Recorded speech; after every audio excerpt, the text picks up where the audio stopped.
Hi and welcome to Knitting Blooms episode 15.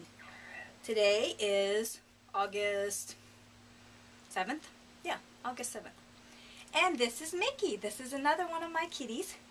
He is the most lovable kitty that I have. Well, all my kitties are lovable. But this one, he is just, he's never in a bad mood. Never, not even when he's not feeling well, he's not in a bad mood. He used to weigh close to 30 pounds, and we put him on a diet of wet cat food versus the dry. And if you've seen my previous episodes, the dry is like kitty crack. So he would eat it way too much. And once we got him on the wet food, he started to lose weight quite quickly. So he's been on wet food and it's working out quite well. So anyway, I want to welcome you to the podcast and thank you for coming back and watching more, or if you're a new viewer, thank you for stopping by and checking out the show. I had a couple of people ask me in the comments for the prize drawing for this week to back the camera up a little bit so that they can see when I have something in my hands in my lap. So we'll see how that goes and see if you like this angle, and so you'll have to weigh in on that. Another thing that I'm considering, and that is to change the format slightly. I feel like every week, well, not every week, but some weeks when I haven't made much progress on a project or have nothing really, no revelations about a project or something that I learned through the week that I can discuss with you, I feel like I'm repeating myself a lot about the projects. So my thought is to still have an episode every week, but have my project reviews bi-weekly, that every other week. And then on every other week have some sort of short tutorial or long tutorial, whatever, you know, the week has in store, but having a tutorial on the alternating weeks. This way everybody gets the tutorials that so many people are enjoying, and you don't have to hear me repeat every week. And maybe it's just me, maybe you guys are okay with what I discuss each week, but I just kind of feel like I'm repeating things. So I'd like your opinion on that as well, if you feel that you would like that, or you just want me to just do it every single week or do the podcast every week like I have been doing it, and then add the demos in or the tutorials in sporadically, or if you'd rather me do the podcast project review every other week and then do the tutorials. So I'll set up a thread, or in fact just weigh in with your opinion on the thread for episode 15. That'll help me out. So I'm going to jump right into my projects. This week I don't have any finished objects. Last week I had 3, and this week I feel like I didn't knit a whole lot this week. But I did, kind of, but I guess not a whole lot, but I don't know. Anyway, we'll get right into the whips. I'll start with, whoops, that's not Bacardi. I'll start with Bacardi, and I did work on this. I think one day. I was trying to work on my projects, like, I think Monday I worked on one project all day, and then Tuesday I worked on Bacardi all day, or all the time that I had for knitting. And then Wednesday I went back to the project that I worked on Monday. And I think Thursday I didn't do a whole lot of knitting. And then Friday I really didn't do a whole lot of knitting. And then yesterday, we'll get into that. Yesterday I had quite a day of non-knitting and knitting fumbles, I guess. Anyway, back to Bacardi. Here is where I am on Bacardi, and I because I'm so much further away, I'm going to try and take pictures of close-ups because I know you won't be able to see it. And I'm going to try and lean up and see if that helps. But there's Bacardi. I think, I want to say that I was somewhere around this area last week. So I did do quite a bit, but I only worked on it one day. It was flying by pretty easily, but when you only work on it one day for a few hours, you can't get that much done. I still have quite a ways to go before I am separating for the armholes. But that's about it. Nothing new there. I still am rolling things around in my head about how I'm going to do the sleeves. I mentioned it last week, and I'm still considering that. Margaret, who is one of the other people that is doing the Bacardi knit along, she's almost done. Yesterday at Knit Club, she was picking up for the button band. She had finished the second sleeve, and she was picking up for the button band that goes, I think she said it was like close to 500 stitches for her size. So yeah, so she's almost done, and I need to get a move on it. But it's coming right along. I really am loving these colors. I really am, and I think I'm really gonna enjoy this sweater when it's done. So that's Bacardi, quick and simple. Then I have, I didn't really work on the sock yarn blanket, and I put the Modified Lady Eleanor in my bag with good intentions to work on it, but didn't work on it. So I won't show you that one. Either one of those. Nothing to show. I did work on the On Point knitting for hire that I'm doing, and I got the whole back done, which was pretty simple, you know. This, I think it was spring 2011 is the issue that this is in, I believe. So I got the back done. I did cast on for the front yesterday, and I didn't get very far. Yesterday I was having some crazy knitting, some very bad knitting mojo, I guess. And I'll talk about that when I get to the next project. But this one's coming right along. It is a knitting for hire. There's no set deadline, but like any knitting for hire, I like to make good progress on it each week, just to keep things going. I don't think I'm going to have this finished before Stitches Midwest, but that would be my ultimate goal, to do that, to be able to send this off before I go to Stitches Midwest. So we'll see if that happens. It's a pretty quick knit. It's mostly stockinette, or it is all stockinette, and it goes pretty quickly. I think I have it on size 8s. I think, if you remember last week, I talked about my swatch, my gauge swatch, and I was all over the place with sizes, but I did stop on size 8. So that's going well. And I started another secret knitting for hire, and I'm just going to talk about this briefly because I kind of had a little bit of a revelation with this project. This project is using Premier Yarns Serenity. It's a chunky weight, and it's a Deborah Norville collection. And this is 100% acrylic. And let me tell you, this is so soft. I would love to knit a nice cozy Afghan with this yarn. This is just awesome.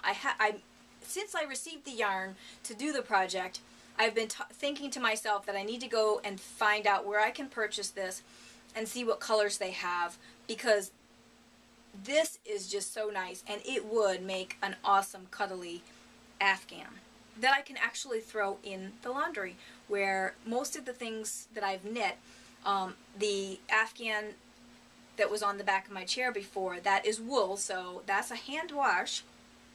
My sock yarn blanket is going to be a hand wash. I I do have another Afghan that my mother made for me years ago that I can throw in the wash, but this would be absolutely awesome. So, but back to the project. Typically, when I start a new project, I try and get a good bit of it going to feel comfortable with the pattern before I try and take it to a knitting club or whatever. Well,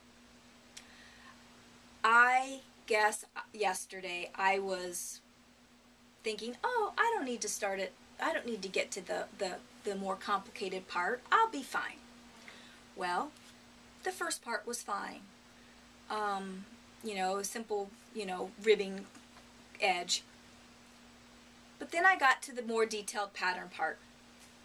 And I knew in my mind that there was edge stitches that I couldn't, that were not part of the pattern repeats. And every time I went to go count them,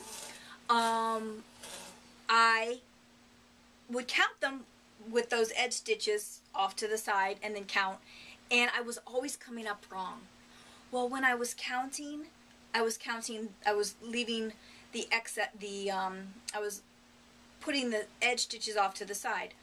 But when I was actually working the row, when I start the row, I would totally forget that there was edge stitches.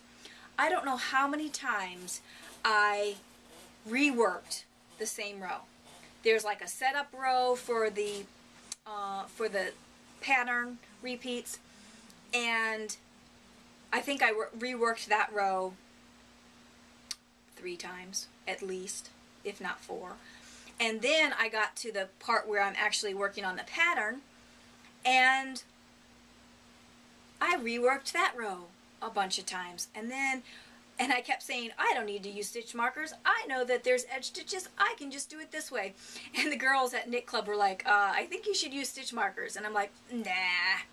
And then after about the 6th time working the same row and having to keep going back and forth, I finally said, okay, I'm putting stitch markers in to mark these edge stitches just at least till I can get going on it.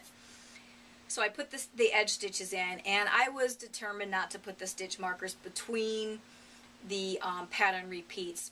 But it's a pretty wide pattern repeat, so I decided I'm going to go ahead and put the stitch markers between the pattern repeats too. I don't typically do that.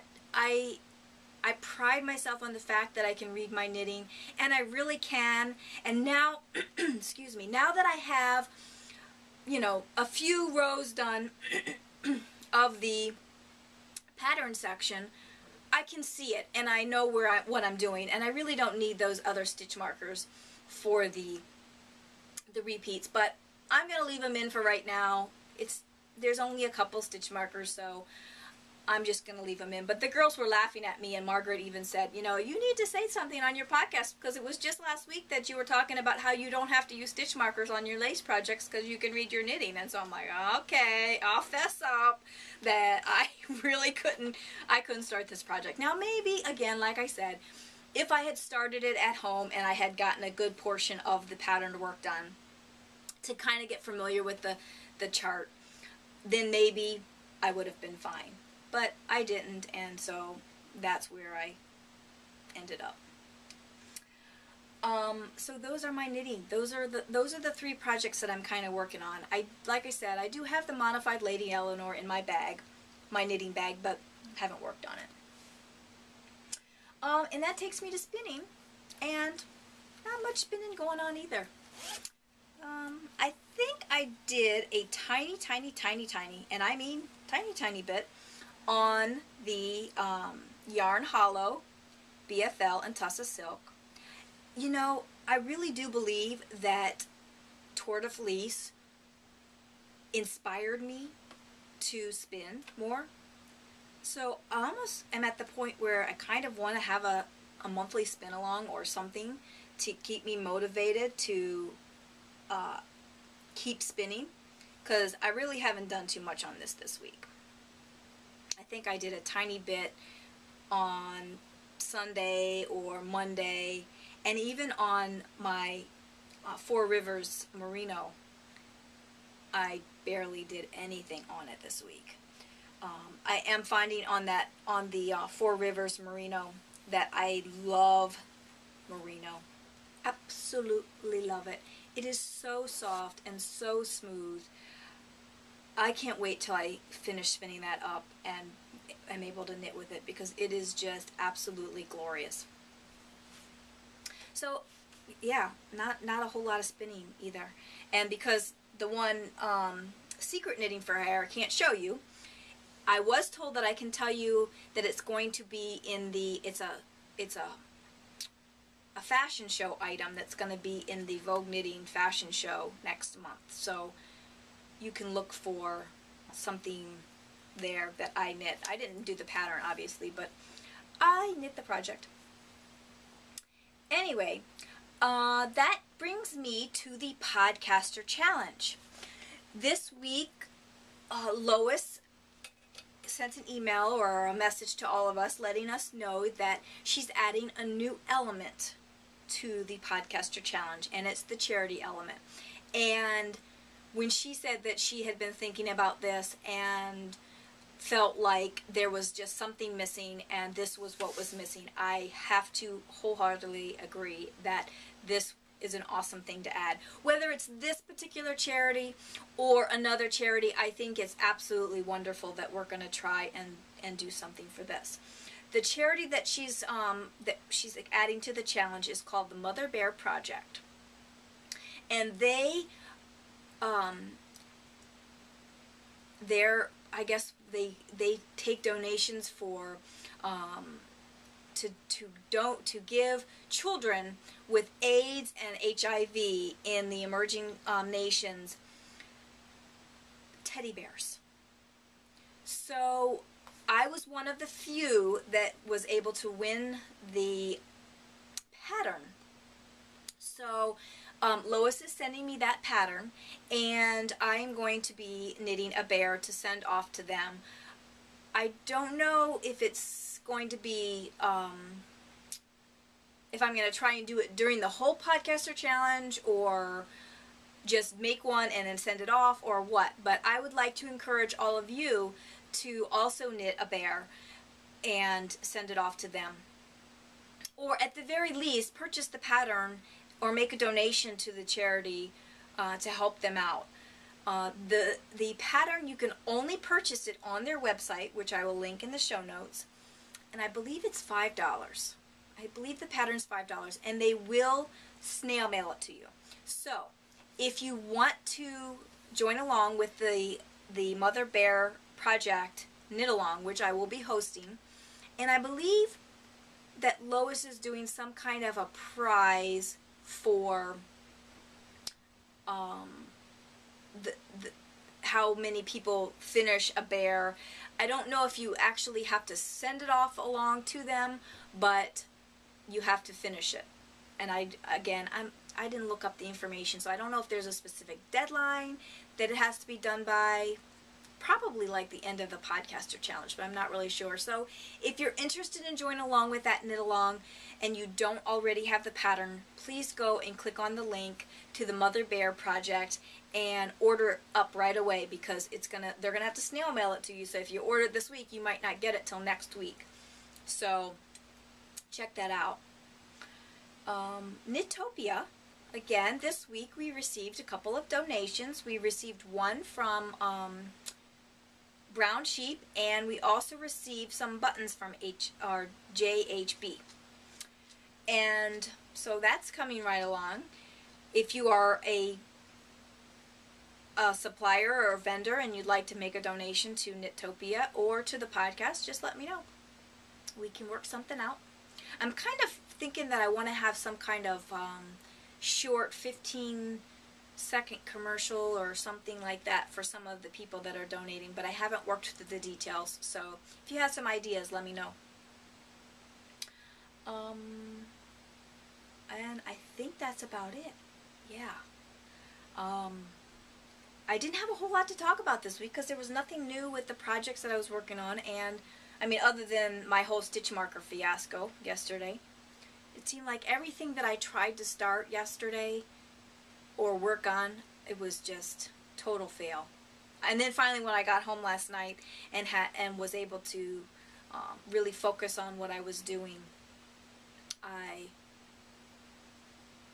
was able to make some progress on it. But we do have a prize drawing today, and I did do a number generator, and I will post a picture of it here so you can see that I'm not cheating or anything.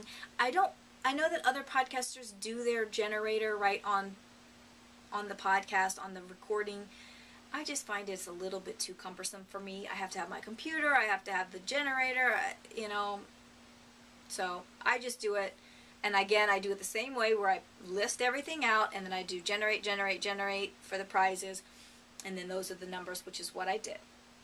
So the first person to win, and you're winning a Knitting Blooms mug, which I will have shipped directly to you from Zazzle.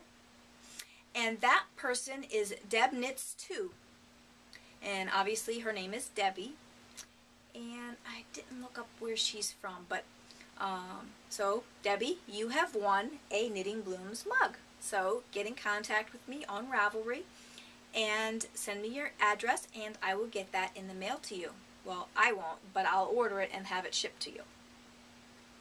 The next prize for this drawing is a pattern on Ravelry, or 2 or 3 or whatever, up to $10 worth of giftable patterns on Ravelry. And the person that wins that is Legal Girl, and her name is Allison. So Allison, contact me on Ravelry, and again, give me your, actually you just contact me on Ravelry and tell me what pattern you want, and I'll gift that to you, and you'll have that right away. And the last prize, and I couldn't decide what I was going to give. And I have these 3 books, and I thought, I think I'm just going to let the person who wins this prize pick which book they want. So, the books that I have are Knitting on the Road, and this is by Nancy Bush. And this book is full of sock patterns. And I didn't really look too much at it, but there's a lot of different sock patterns that has some color work and some cable-y type socks. Just, I mean, it really has something for absolutely everybody in this book. So that's the first book, Knitting on the Road.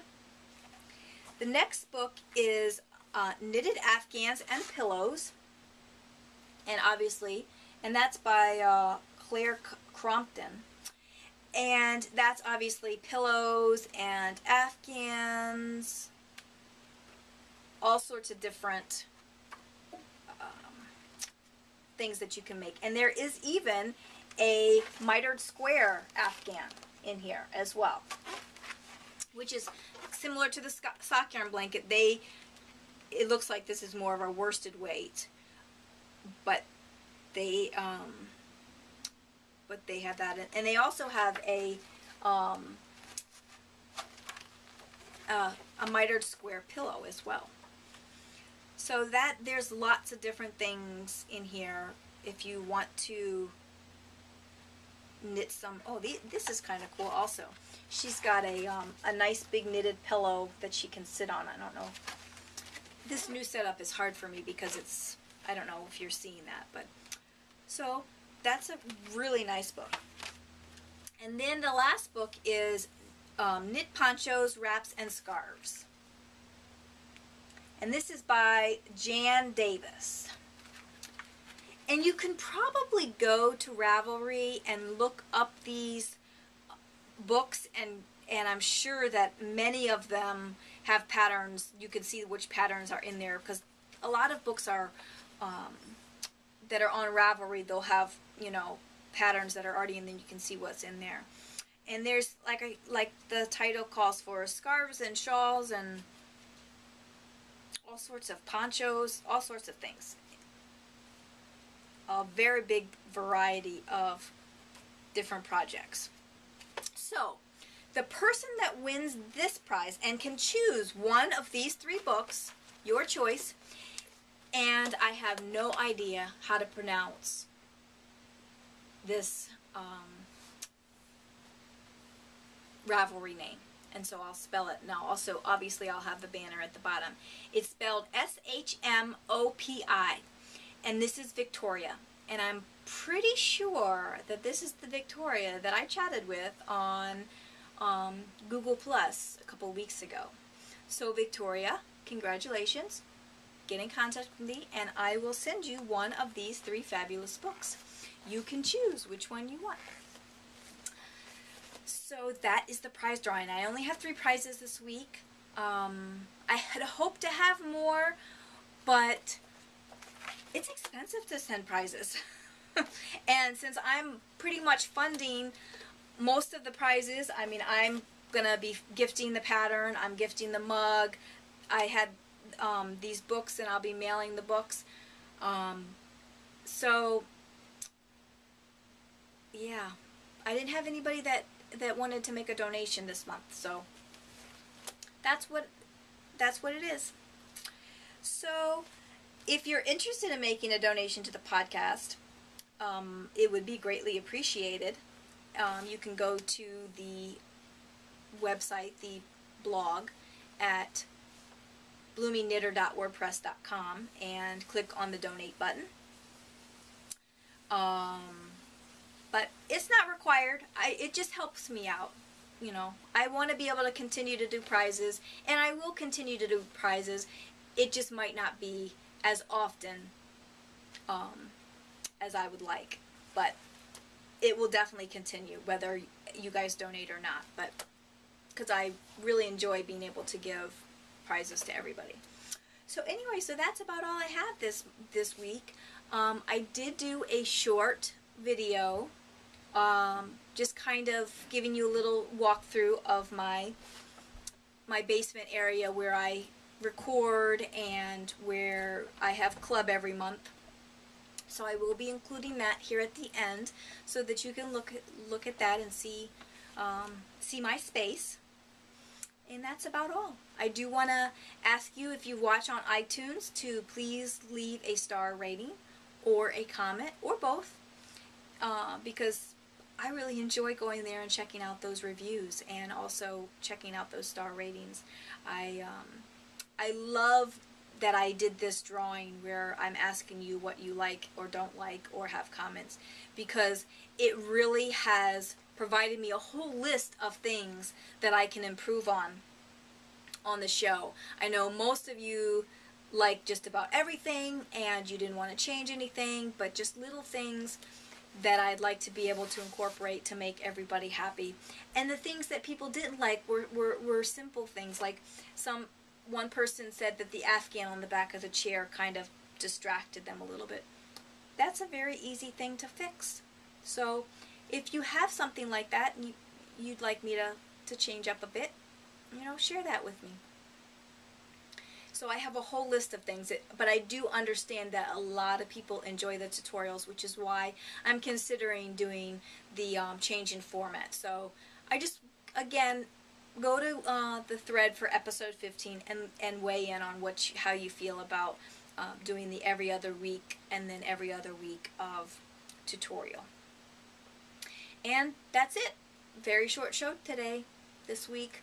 But that's okay, because a couple of you also preferred a shorter show. So some weeks we might have longer shows, some weeks we might have shorter shows. Anyway, that's all for now. Bye! Okay, today I'm going to give you a quick tour of my basement knitting area slash living room slash club meeting space. As you come down the stairs into the basement, this is what you see. I have some nice comfortable couches for my guests when they come over to have club. This pole here is covered, it's kind of falling apart, we gotta fix it, but it's for the cats, they climb up it. They quite enjoy that. I have a fake fireplace over on this wall. I would like to have a real fireplace, but that's not going to happen. So, and this is just some pictures of my cats and my nieces and nephew. And obviously this is where I record and where I keep all my yarn. Well, most of it.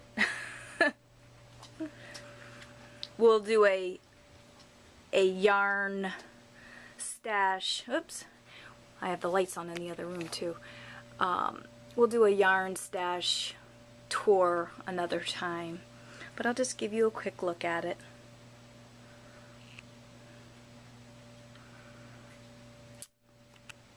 And then we come over here, and this is where I keep the rest of my yarn. You'll see these bins here and these bins up here. This is what these bins are what I used to store all of my yarn in until I got the other cabinets. And the bins up top mostly store my yarn for my sock yarn blanket along with my needles. You might see this one has my needles in it up there. And over here on this counter, you can't really tell, but this is my sewing machine, my ball winder. This is some more yarn this is leftover wool that I would like to make more slippers out of. I've made slippers or other felted projects. And then some more wool and some more sock yarn that I'm splitting up into 5-gram balls. And some more yarn. And then down here I have some scrapbook paper and of course more yarn. This is all scrap yarn from leftover projects that I use for just trial and error if I'm trying out a pattern or if I'm just playing around or if I'm doing a tutorial. I pull from these bins. And then over here is kind of my workspace when I'm doing scrapbooking, stamping. I haven't done too much of that lately. And then just here's some more space that I have scrapbooking things. And then up here, here's all my stamps or my stamp pads and my markers that I use for stamping and scrapbooking. My husband made me this display so I could put all my stuff there. And then I have loads of shelves, well, 2 shelves anyway, 3, that I store all of my knickknacks and whatnot for stamping and scrapbooking. I was very into stamping and scrapbooking before I became a knitter, and since I became a knitter, haven't done much of it. And then here, more scrapbook paper, and then also here, more scrapbook paper. Lots of scrapbook paper. And then in this cabinet is where I store all my knitting books. And up there at the top I need to do some sorting of some patterns. Here's my knitting books and my magazines. And here's some scrapbooking things for my Cricut and some scrapbooks, and then more binders with knitting patterns and some roving. That's in that cabinet. And then in this cabinet, let me just move this out of the way, I have all of my stamping stuff, all of the cards that I have pre-made that I can send out if I have to send a card quickly, and some idea books, and then lots more supplies for stamping and scrapbooking. And then up here at the top, I don't know how, the light's pretty bright in here, I have all daylight bulbs. I just have, I think in this pink box, pink and green box, I have some pictures that I need to scrapbook. These are just some tools for, I think those are notepads and whatnot to make cute little notepad holders. That's my spiral binder, more pictures, all of that. So that is all of my storage. Most people who see it say that I'm incredibly organized. And, oh, I forgot to mention these down here. These two bins down here, which I'm not going to pull out, but they do have, this one on the right has all of my close to my heart stamps, the acrylic stamps. On top of that, you'll see my blocking boards. Some of them, I have more upstairs. And also my nitty knotties that my husband made for me. And on this side, I have some extra ribbon. It's kind of shoved back in there. Extra ribbon and some fabric that I have purchased. I'm not going to really show you the inside of these cabinets because it's just mostly what's in that cabinet is envelopes for when I make cards. And this side is mostly plastic bags for when I need to ship things, and that drawer is just a bunch of junk. And I have my Swift over here, and I have my Swift on a stool because I move my Swift around and there's nowhere really else that I want to put the Swift in this space. I have my ball winder secure there, but there's nowhere else in this space that I can put my Swift and open it up and leave it there. So this is very convenient to have it on this stool, and I just move it, you know, over here when I need to actually use it. So that is my scrapbooking space. And this cabinet out here is actually the coffee station for when I have everybody come over for club. So all my coffee's in there so everybody can have a cup of coffee or a tea. And I think that about covers it. I'll give you one last look at my yarn before we sign off. This is all my sock yarn, and again, I'll give you a little bit better tour. I'll open the cabinets at another time. Most of this up here is felting. So that's it. And I hope you enjoyed the tour. Bye.